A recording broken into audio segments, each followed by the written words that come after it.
ദൈവത്തിന്റെ അതിപരിശുദ്ധ തിരുനാമം മഹത്വപ്പെടുമാറാകട്ടെ. ഞാൻ നിങ്ങളുടെ ഡാലിയ കുച്ചമ്മ. മർത്തമറിയം വനിതാ സമാജം 2026 കേന്ദ്ര പരീക്ഷയ്ക്ക് വേണ്ടിയുള്ള തയ്യാറെടുപ്പുകളൊക്കെ തുടങ്ങിയെന്ന് വിചാരിക്കുന്നു. ഇന്ന് 4ാമത്തെ ചാപ്റ്റർ സാം 38 ഫോർ റിമെംബറൻസ് 38ാം സങ്കീർത്തനം ഓർമ്മപ്പെടുത്തലിന് വേണ്ടി എന്നുള്ള ചാപ്റ്ററിൽ നിന്ന് ചോദിക്കാൻ സാധ്യതയുള്ള കുറച്ച് ക്വസ്റ്റ്യൻ ആൻസേഴ്സ് ആണ് നമ്മൾ ഡിസ്കസ് ചെയ്യുവാൻ വേണ്ടിയിട്ട് പോകുന്നത്. കർത്താവിൽ ഏറ്റവും പ്രിയപ്പെട്ടവരെ, സങ്കീർത്തനം 38 ആസ്പദമാക്കിയുള്ള ഒരു ചാപ്റ്റർ ആയിരുന്നു നമ്മുടെ 4ാമത്തെ ചാപ്റ്റർ എന്നുള്ളത്. കണ്ണീരിന്റെയും മാനസാന്തരത്തിന്റെയും പ്രത്യാശയുടെയും ഒക്കെ ഒരു സങ്കീർത്തനമായിട്ട് 38ാം സങ്കീർത്തനത്തെ നമ്മൾ കണ്ടു. എന്തൊക്കെയാണ് കഴിഞ്ഞ ക്ലാസ്സിൽ നമ്മൾ മെയിനായിട്ട് സംസാരിച്ചത്? ഒന്ന്, അതിന്റെ തീം കഷ്ടപ്പെടുന്ന അനുതാപിയുടെ പ്രാർത്ഥന എന്നുള്ളതാണ്. The prayer of a suffering penitent. ഇതാണ് 38ാം സങ്കീർത്തനത്തിന്റെ പ്രധാന പ്രമേയം. ഇനി അതിന്റെ ടൈറ്റിലിനെ പറ്റി നമ്മൾ വളരെ ഡീറ്റെയിൽഡ് ആയിട്ട് തന്നെ ഒരു ജ്ഞാപക സങ്കീർത്തനം, മെമ്മോറിയൽ സാം ബൈ ഡേവിഡ് എന്നുള്ളതിനെ പറ്റിയും ഓർമ്മപ്പെടുത്തലിനു വേണ്ടി ഫോർ റിമെംബറൻസ്, ടു ബ്രിങ് റിമെംബറൻസ് എന്നുള്ള ഒരു ടൈറ്റിലിനെ പറ്റിയും നമ്മൾ ഡീറ്റെയിൽ ആയിട്ട് തന്നെ പഠിച്ചു. അതിനുശേഷം ഏത് സാഹചര്യത്തിലാണ് ഈ പുസ്തകം എഴുതപ്പെട്ടത് എന്നുള്ളത് നമ്മൾ പഠിച്ചു. അതിനുശേഷം തീം ആൻഡ് സ്ട്രക്ചർ നമ്മൾ ചാപ്റ്ററിനെ പറ്റി ഡീറ്റെയിൽഡ് ആയിട്ട് 3 ഡിവിഷൻസ് ആയിട്ട് ഡിവൈഡ് ചെയ്താണ് മനസ്സിലാക്കിയത്. ഒന്നാമത്തെ ഡിവിഷൻ ദൈവകോപത്തിന്റെ ഭാരവും പാപത്തിന്റെ ഫലങ്ങളും, the burden of God's displeasure and the consequences of sin. 1 മുതൽ 8 വരെയുള്ള വാക്യങ്ങളിൽ 2 കാര്യങ്ങളാണ് നമ്മൾ എംഫസൈസ് ചെയ്ത് അവിടെ പറഞ്ഞത്. ഒന്നാമത്, ദാവീദിന്റെ പാപ സമ്മതം, തന്റെ തെറ്റിനെ അംഗീകരിക്കുന്ന, ദൈവശിക്ഷയെ അംഗീകരിക്കുന്ന ദാവീദിനെ നമ്മൾ കണ്ടു. 2, ഈ ഒരു പാപം ദാവീദിന് എത്രമാത്രം ഭാരമായിരിക്കുന്നു എന്നുള്ള ഒരു പാപഭാരത്തിന്റെ പിക്ചറാണ് 2ാമത്തെ ഭാഗത്ത് കണ്ടത്. ഇനിയും 2ാമതായിട്ട് നമ്മൾ ഡിവൈഡ് ചെയ്തത് മനുഷ്യബന്ധങ്ങളിലെ തകർച്ചയും ഏകാന്തതയും, break down in human relationships and loneliness. 9 മുതൽ 14 വരെയുള്ള ഭാഗങ്ങളിൽ അവിടെയും 2 മെയിൻ പോയിന്റ്സ് ആണ് പറഞ്ഞത്. ഒന്ന്, ഈ പാപം മൂലം ദാവീദിനുണ്ടാകുന്ന ഏകാന്തതയെ പറ്റി, ലോൺലിനെസ്സിനെ പറ്റിയും. 2ാമത്, സൈലൻസ്, മൗനം എന്നുള്ളത് അനുതാപത്തിന്റെ ഭാഷയായിട്ട് മാറുന്നതുമാണ് അവിടെ കണ്ടത്. ഏറ്റവും അവസാനത്തെ ഭാഗം ദൈവത്തിൽ മാത്രമുള്ള പ്രത്യാശയും രക്ഷയും, hope and salvation in God alone എന്നുള്ളതാണ്. 15 മുതൽ 22 വരെയുള്ള വാക്യങ്ങൾ, വേഴ്സസ് 15 to 22. അവിടെ എന്തൊക്കെ നമ്മുടെ ജീവിതത്തിൽ സംഭവിച്ചാലും, മനുഷ്യർ വിട്ടുപോയാലും, ശത്രുക്കൾ നമ്മളെ ധിക്കരിച്ചാലും, സ്വന്തം പാപത്തിന്റെ മുൻപിൽ പോലും നമ്മൾ നിന്നു പോയാൽ പോലും ദൈവം മാത്രം നമ്മളെ ഉപേക്ഷിക്കുന്നില്ല എന്നുള്ള ഒരു വലിയ ഒരു പ്രത്യാശയാണ് നമുക്ക് അവസാന ഭാഗത്ത് കാണാൻ സാധിക്കുന്നത്. അതുപോലെ തന്നെ അനുതാപം എന്നുള്ളത് it doesn't end in despair, അത് നിരാശയിൽ അവസാനിക്കുന്നില്ല എന്നുള്ളതും, ദൈവത്തിന്റെ സന്നിധിയിലേക്ക് തിരിച്ചു ചെല്ലുവാൻ വേണ്ടിയിട്ട് അത് നമ്മളെ നയിക്കുന്നു എന്നുള്ളൊരു ഓർമ്മപ്പെടുത്തലോടുകൂടെയാണ് നമ്മൾ ആ ഉള്ളടക്കം അവസാനിപ്പിച്ചത്. അതിനുശേഷം തിയോളജിക്കൽ മെസ്സേജ് ഓഫ് സാം 38, സങ്കീർത്തനം 38ന്റെ ദൈവശാസ്ത്ര സന്ദേശം എന്ന 3 പോയിന്റുകൾ നമ്മൾ പറഞ്ഞു. പാപത്തിന്റെ സമഗ്ര ഭാവവും, അനുതാപം എന്ന ആത്മീയ ചികിത്സയും, കൃപയിൽ അധിഷ്ഠിതമായ രക്ഷ. ഇങ്ങനെ 3 പോയിന്റ്സ് ആണ് തിയോളജിക്കൽ മെസ്സേജ്, ദൈവശാസ്ത്ര സന്ദേശം എന്ന ഭാഗത്ത് പറഞ്ഞത്. എന്തൊക്കെയാണ്? The comprehensive impact of sin, repentance as spiritual therapy and salvation grounded in grace എന്നുള്ളതാണ്. അതിനുശേഷം എക്ലേഷ്യൽ ആൻഡ് സ്പിരിച്വൽ സിഗ്നിഫിക്കൻസ്, സഭാപരമായ ആത്മീയ പ്രാധാന്യം എപ്പോഴൊക്കെയാണ് നമ്മൾ 38ാം സങ്കീർത്തനങ്ങൾ ഉപയോഗിക്കുന്നത് എന്നുള്ളതും, അത് എന്തിനു വേണ്ടി എന്നുള്ളതും കൂടെ നമ്മൾ ആ ഭാഗത്ത് പറഞ്ഞു. അവസാന ഭാഗം കണ്ടംപററി റിലവൻസ്, കാലിക പ്രസക്തിയും, അതിനുശേഷം ഒരു കൺക്ലൂഷൻ അനുതാപത്തെ പറ്റിയും, അനുതാപ സങ്കീർത്തനത്തെ പറ്റി, ഈ 38ാം സങ്കീർത്തനത്തെ പറ്റിയൊക്കെ ഒരു ഡെഫിനിഷൻ പറഞ്ഞുകൊണ്ടാണ് നമ്മൾ ക്ലാസ് അവസാനിപ്പിച്ചത്. ഇത്രയുമായിരുന്നു 4ാമത്തെ ചാപ്റ്റർ. നമുക്ക് ക്വസ്റ്റ്യൻസിലേക്ക് കടക്കാം.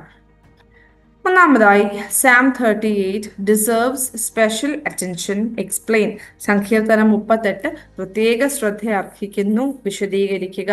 2ാമത്തെ ചോദ്യവും, what is emphatically presented in Psalm 38, സങ്കീർത്തനം 38 എന്താണ് ശക്തമായി അവതരിപ്പിച്ചിരിക്കുന്നത്? 2നും ഒരു ഉത്തരം തന്നെ നമുക്ക് എഴുതാൻ സാധിക്കും. എന്താണ്? പാപബോധത്തിന്റെ ആത്മീയ വേദനയും അതിന്റെ ശാരീരിക മാനസിക പ്രതിഫലനങ്ങളും, മനുഷ്യബന്ധങ്ങളിലെ തകർച്ചയും, ഒടുവിൽ ദൈവത്തിൽ മാത്രം ആശ്രയിക്കുന്ന വിശ്വാസവും വളരെ ശക്തമായിട്ട് അവതരിപ്പിച്ചിരിക്കുന്ന സങ്കീർത്തനമാണ് 38 സങ്കീർത്തനം. 4 പോയിന്റുകൾ ഓർത്തിരിക്കണം. 1, പാപബോധത്തിന്റെ ആത്മീയ വേദന. 2, അതിൻ്റെ ശാരീരിക മാനസിക പ്രതിഫലനങ്ങൾ. 3, മനുഷ്യബന്ധങ്ങളിലെ തകർച്ച. ഒടുവിൽ ദൈവത്തിൽ മാത്രം ആശ്രയിക്കുന്ന വിശ്വാസവും. ഇതാണ് ഈ 38 സങ്കീർത്തനത്തിൽ വളരെ ശക്തമായിട്ട് അവതരിപ്പിച്ചിരിക്കുന്നത്. ഇതുകൊണ്ടാണ് 38 സങ്കീർത്തനത്തിന് പ്രത്യേക ശ്രദ്ധ അർഹിക്കുന്നത്. Psalm 38 deserves special attention because it emphatically describes the spiritual anguish of the constant awareness of sin, its physical and mental reflections, the breakdown in human relationships, and ultimately the faith that take refuge in God. Which psalm is known as Memorial Psalm? ജ്ഞാപക സങ്കീർത്തനം എന്ന് അറിയപ്പെടുന്ന സങ്കീർത്തനം ഏതാണ്? 38 സങ്കീർത്തനം എന്ന് നമുക്ക് എഴുതാം. അതല്ലാതെ മറ്റ് സങ്കീർത്തനങ്ങൾ ജ്ഞാപക സങ്കീർത്തനം എന്നുള്ള ടൈറ്റിലിൽ കാണുമായിരിക്കും. നമുക്കത് മുന്നോട്ട് പഠിക്കുമ്പം നോക്കാം. ഇപ്പോൾ ജ്ഞാപക സങ്കീർത്തനം എന്ന രീതിയിൽ നമുക്ക് 38 സങ്കീർത്തനത്തെ കാണാം. ഇനിയും ജ്ഞാപകാർപ്പണം എന്നാൽ എന്താണ്? What is A memorial offering? A memorial offering was one presented with incense. കുന്തിരിക്കം ധൂപത്തോടുകൂടി അർപ്പിക്കുന്നതാണ് ജ്ഞാപകാർപ്പണം. ഇത് നമുക്ക് എവിടെയൊക്കെ കാണാൻ സാധിക്കും? ലേവ്യ പുസ്തകം 2-ാം അധ്യായം 2-ാം വാക്യം, 9-ാം വാക്യം, 16-ാം വാക്യം. യെശയ്യാവിന്റെ പുസ്തകം 66-ാം വാക്യം, 66-ാം അധ്യായം 3-ാം വാക്യം. The book of Leviticus chapter 2 verses 2, 9 and 16, and the book of prophet Isaiah chapter 66 verse 3. ഇവിടെയാണ് നമുക്ക് ജ്ഞാപകാർപ്പണത്തെ പറ്റി കാണാൻ സാധിക്കുന്നത്. എന്താണ്? കുന്തിരിക്കം ധൂപത്തോടുകൂടി അർപ്പിക്കുന്നതാണ് ജ്ഞാപകാർപ്പണം. A memorial offering was one presented with incense. ഇനി the term memorial can be interpreted as, ജ്ഞാപകം എന്ന പദത്തെ എങ്ങനെ വ്യാഖ്യാനിക്കാം? as confession of sin, പാപം ഏറ്റുപറച്ചിൽ എന്നുള്ള രീതിയിൽ നമുക്ക് വ്യാഖ്യാനിക്കാൻ സാധിക്കും. In what context was Psalm 38 written? ഏത് സാഹചര്യത്തിലാണ് 38 സങ്കീർത്തനം എഴുതപ്പെട്ടത്? നമ്മൾ പറഞ്ഞു, രാജാവായ ദാവീദിന്റെ അനുഭവങ്ങളുമായിട്ട് ബന്ധപ്പെടുത്തിയാണ് നമ്മൾ നോക്കുകയാണെന്നുണ്ടെങ്കിൽ, പ്രത്യേകിച്ച് ബേത്ശേബയോടുള്ള പാപവും അതിനെ തുടർന്നുള്ള ആത്മീയവും മാനസികവുമായ തകർച്ചയും ദൈവശിക്ഷയെ പറ്റിയുള്ള ബോധവും ഈ സങ്കീർത്തനത്തിന്റെ പശ്ചാത്തലമായി പല പണ്ഡിതന്മാരും കണക്കാക്കുന്നു. Many scholars consider the backdrop of this psalm to be particularly David's sin with Bathsheba and the subsequent spiritual and mental breakdown and the awareness of divine punishment എന്നുള്ളതാണ് എഴുതേണ്ടത്. ഇനി church has always received it as a prayer of every person who is conscious of sin. What? Why? ഇത് ഓരോ പാപബോധമുള്ള വ്യക്തിയുടെയും പ്രാർത്ഥനയായിട്ടാണ് സഭ എപ്പോഴും അതിനെ സ്വീകരിച്ചിട്ടുള്ളത്. എന്തുകൊണ്ട്? ഏതിനെ പറ്റിയാണ് ഇത് പറയുന്നത്? 38 സങ്കീർത്തനത്തെ പറ്റിയാണ് പറയുന്നത്. എന്തുകൊണ്ടാണ് അങ്ങനെ പറയുന്നത്? ദാവീദിന്റെ ഈ ഒരു സാഹചര്യം നമ്മൾ പറഞ്ഞു അല്ലെ, രാജാവായ ദാവീദിന്റെ അനുഭവങ്ങളുമായിട്ട് ബന്ധപ്പെടുത്തി വായിക്കുന്ന ഒരു സങ്കീർത്തനമാണ് 38 സങ്കീർത്തനം. അദ്ദേഹത്തിന്റെ ജീവിതം ഒന്ന് നോക്കുകയാണെന്നുണ്ടെങ്കിൽ പാപവും പശ്ചാത്താപവും ശിക്ഷയും ദൈവകൃപയും ഇതെല്ലാം നമുക്ക് കാണാൻ സാധിക്കും. പ്രത്യേകിച്ച് ബത്ശേബയോടുള്ള പാപവും അതിനെ തുടർന്നുള്ള ആത്മീയവും മാനസികവുമായിട്ടുള്ള തകർച്ചയും ദൈവശിക്ഷയെ പറ്റിയുള്ള ബോധവും ഈ സങ്കീർത്തനത്തിന്റെ ബാക്ക്ഡ്രോപ്പായിട്ട് അല്ലെങ്കിൽ സാഹചര്യമായിട്ട് പശ്ചാത്തലമായിട്ട് പല പണ്ഡിതന്മാരും കണക്കാക്കുന്നു. എന്നാൽ 38 സങ്കീർത്തനത്തെ ഒരു പ്രത്യേക ചരിത്ര സംഭവമായിട്ട് മാത്രം നമുക്ക് ഒതുക്കി വെക്കാൻ സാധിക്കുന്നില്ല. കാരണം അത്രമേൽ സാർവത്രികമായ ഒരു അനുതാപ അനുഭവം നമുക്ക് ഈ ഒരു സങ്കീർത്തനത്തിൽ കാണാൻ സാധിക്കും. A universal experience of repentance. അതുകൊണ്ടാണ് ഈ സങ്കീർത്തനം ഓരോ പാപബോധമുള്ള മനുഷ്യന്റെയും പ്രാർത്ഥനയായിട്ട് സഭ എക്കാലവും സ്വീകരിച്ചിരിക്കുന്നത്. ഇത്രയും എഴുതാൻ വേണ്ടിയിട്ട് സാധിക്കണം. What is the heading of Psalm 38? What is its significance? സങ്കീർത്തനം 38 ശീർഷകം എന്താണ്? അതിന്റെ പ്രാധാന്യം എന്താണ്? അവിടെ ഓർമ്മപ്പെടുത്തലിന് വേണ്ടി എന്നുള്ള ഒരു ശീർഷകമാണ് നമുക്ക് കാണാൻ സാധിക്കുന്നത്. To bring remembrance, for remembrance. ഇത് എന്തിനെയാണ് സൂചിപ്പിക്കുന്നത്? നമ്മൾ 3 പോയിന്റായിട്ട് അത് പഠിക്കണം എന്ന് പറഞ്ഞു. ആദ്യത്തേത് ദൈവം, 2 മനുഷ്യൻ നമുക്ക് തന്നെ, 3 സഭയ്ക്ക് വേണ്ടിയുള്ള ഓർമ്മപ്പെടുത്തൽ. 3 ഓർമ്മപ്പെടുത്തലുകളാണ്. എന്തൊക്കെയാണ്? ദൈവസന്നിധിയിൽ തന്റെ പാപാവസ്ഥ ഓർമ്മിപ്പിക്കുന്ന പ്രാർത്ഥന, മനുഷ്യനെ തന്റെ ആത്മീയ അവസ്ഥ ഓർമ്മിപ്പിക്കുന്ന ആത്മപരിശോധന, സഭയിൽ അനുതാപത്തിന്റെ സ്ഥിരമായ ഓർമ്മപ്പെടുത്തൽ എന്നിവയെയാണ് ഇത് സൂചിപ്പിക്കുന്നത്. It indicates a prayer that one's sinful condition to the remembrance of God, the self-examination that brings man's spiritual condition to his own remembrance, and a constant reminder of repentance in the church. ഈ 3 കാര്യങ്ങൾ കൊണ്ടാണ് ഈ ഒരു ഓർമ്മപ്പെടുത്തലിന് വേണ്ടി എന്നുള്ളതിനെ നമുക്ക് അർത്ഥമാക്കുന്നത് എന്ന് നമുക്ക് പറയാം. ഇനി ഹീബ്രു വേർഡ് ലെഹസ്കീർ മീൻസ് ലെഹസ്കീർ എന്ന എബ്രായ പദത്തിന്റെ അർത്ഥം എന്നുള്ളത് എന്താണ്? ഓർമ്മപ്പെടുത്തലിന് വേണ്ടി എന്നുള്ളതാണ്, അല്ലെ? ഓർമ്മപ്പെടുത്തലിനായി എന്നുള്ള ഒരു വാക്കാണ് ഇവിടെ ഉപയോഗിച്ചിരിക്കുന്നത്. ഓർമ്മപ്പെടുത്തലിനായി, ടു ബ്രിങ് റിമെമ്പറൻസ് എന്നുള്ള ഒരു വാക്കാണ്. ഇനി explain the theme and structure of Psalm 38. സങ്കീർത്തനം 38ന്റെ വിഷയവിവരം വിശദീകരിക്കുക. 3 പോയിന്റുകളായിട്ട്, അതായത് നമ്മുടെ ചാപ്റ്റർ സമ്മറിയാണ് ഇവിടെ ഉദ്ദേശിക്കുന്നത്. 3 ഡിവിഷൻസ് നമ്മൾ പറഞ്ഞു. ഒന്നാമത്തെ ഭാഗം the burden of God's displeasure and the consequence of sin. 1 മുതൽ 8 വരെയുള്ള വാക്യങ്ങളിൽ ദൈവകോപത്തിന്റെ ഭാരവും പാപത്തിന്റെ ഫലങ്ങളും എഴുതണം. രണ്ടാമത്തെ ഭാഗം 9 മുതൽ 14 വരെയുള്ള വാക്യങ്ങളിൽ മനുഷ്യബന്ധങ്ങളിലെ തകർച്ചയും ഏകാന്തതയും, break down in human relationships and loneliness. 3-ാമത് ദൈവത്തിൽ മാത്രമുള്ള പ്രത്യാശയും രക്ഷയും, hope and salvation in God alone. ഈ ഓരോ പോയിന്റിനോടും ചേർന്ന് 2 പോയിന്റ്സ് ആയിട്ട് നമ്മൾ ഡീറ്റെയിൽ ആയിട്ട് തന്നെ പഠിച്ചതാണ്. അപ്പൊ ഞാനത് പിന്നെയും എക്സ്പ്ലെയിൻ ചെയ്യുന്നില്ല. അത് ഓർത്തിരുന്ന് എഴുതാൻ വേണ്ടിയിട്ട് ശ്രമിക്കാം. ഇനി My iniquities have gone over my head. What is depicted here? എൻ്റെ അകൃത്യങ്ങൾ എൻ്റെ തലയ്ക്കുമീതെ കവിഞ്ഞിരിക്കുന്നു. ഇവിടെ എന്തിനെയാണ് ചിത്രീകരിച്ചിരിക്കുന്നത്? എന്തിനെയാണ്? ഇത് പാപത്തിന്റെ ഭാരത്തിന്റെ ശക്തമായ ഒരു ദൃശ്യാവിഷ്കാരമാണ്. പാപം മനുഷ്യനെ മുക്കുന്ന, ശ്വാസം മുട്ടിക്കുന്ന ഒരു ഭാരം പോലെ ചിത്രീകരിക്കപ്പെട്ടിരിക്കുകയാണ് ഇവിടെ. This is a powerful visual image of the weight of sin. Sin is depicted here as a burden that drowns a person and suffocates him. അങ്ങനെ പാപത്തിന്റെ ഭാരം എടുത്തു കാണിച്ചിരിക്കുന്ന ഒരു ദൃശ്യാവിഷ്കാരമായിട്ട് നമുക്ക് ഈ ഒരു വാക്യത്തെ കാണാൻ സാധിക്കും എന്നുള്ളത് എഴുതാം. ഇനി what grave consequence of sin is highlighted in Psalm 38?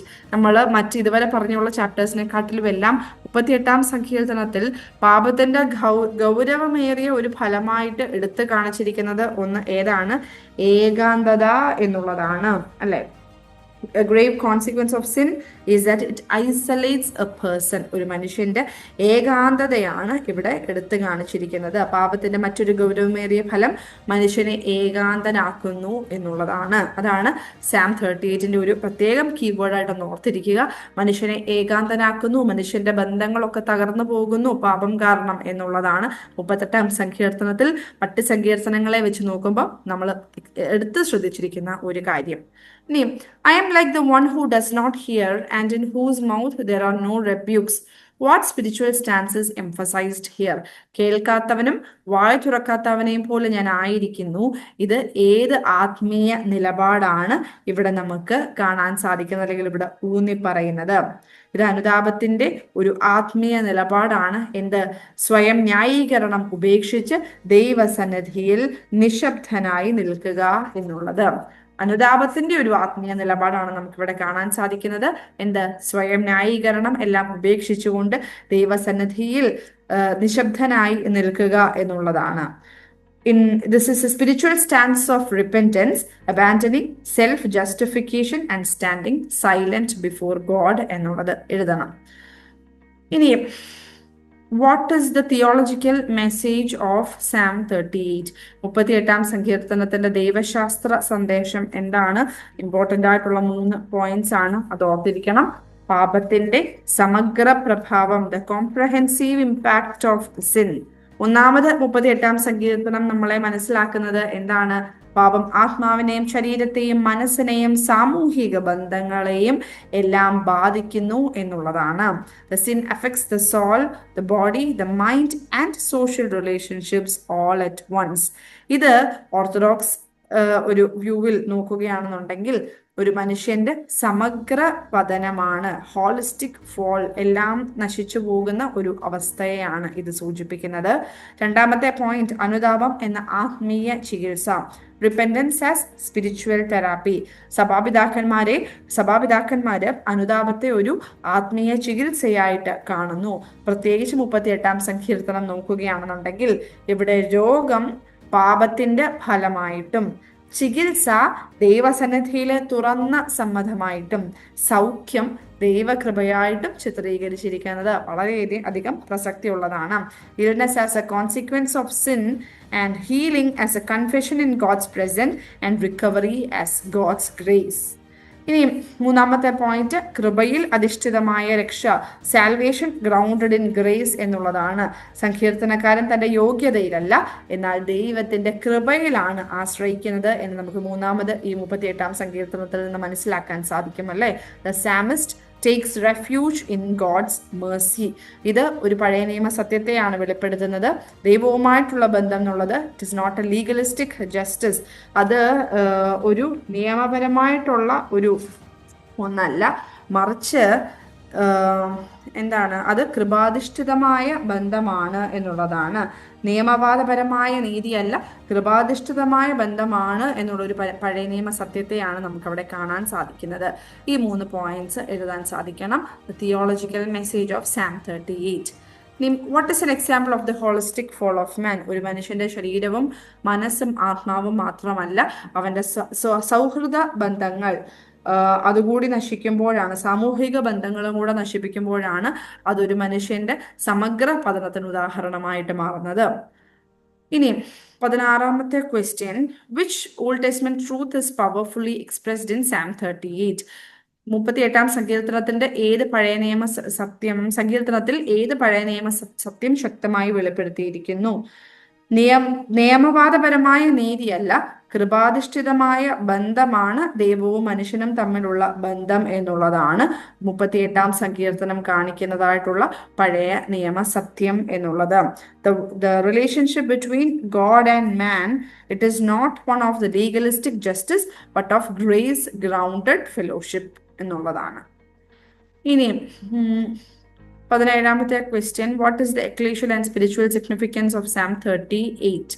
38 സങ്കീർത്തനത്തിന്റെ ആത്മീയവും സഭാപരവുമായിട്ടുള്ള പ്രാധാന്യം എന്താണ്? എപ്പോഴാണ് നമ്മൾ 38 സങ്കീർത്തനം ഉപയോഗിക്കുന്നത്?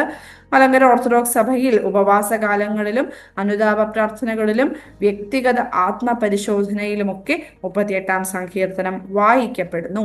Psalm 38 is read during fasting seasons, penitential prayers and personal self-examination. ഇത് വിശ്വാസിയെ സ്വയം കുറ്റപ്പെടുത്താനല്ല, ദൈവസന്നിധിയിൽ സത്യസന്ധനായിരിക്കുവാൻ തക്കവണ്ണം ഈ ഒരു സങ്കീർത്തനം സഹായിക്കുന്നു എന്നൊരു പോയിന്റും കൂടെ നമുക്ക് കാണാൻ സാധിക്കും. Leads to truthfulness before God. ഇനിയും അവസാന ഭാഗം, explain the contemporary relevance of Psalm 38. സമകാലിക പ്രസക്തി, 38 സങ്കീർത്തനത്തിന്റെ സമകാലിക പ്രസക്തി നമ്മൾ പറഞ്ഞു. പാപബോധം നഷ്ടപ്പെടുകയും കുറ്റബോധം ഒളിപ്പിക്കുകയും സ്വയം ന്യായീകരിക്കുകയും ചെയ്യുന്ന ഒരു സംസ്കാരത്തിലാണ് നാം ആയിരിക്കുന്നത്. എന്നാൽ 38 സങ്കീർത്തനം നമ്മളെ ഓർമ്മിപ്പിക്കുന്നത് എന്താണ്? പാപം സമ്മതിക്കുന്നത് മനുഷ്യന്റെ ദൗർബല്യമല്ല, അനുതാപം ഒരു പരാജയവുമല്ല. Confessing sin is not a weakness or defeat.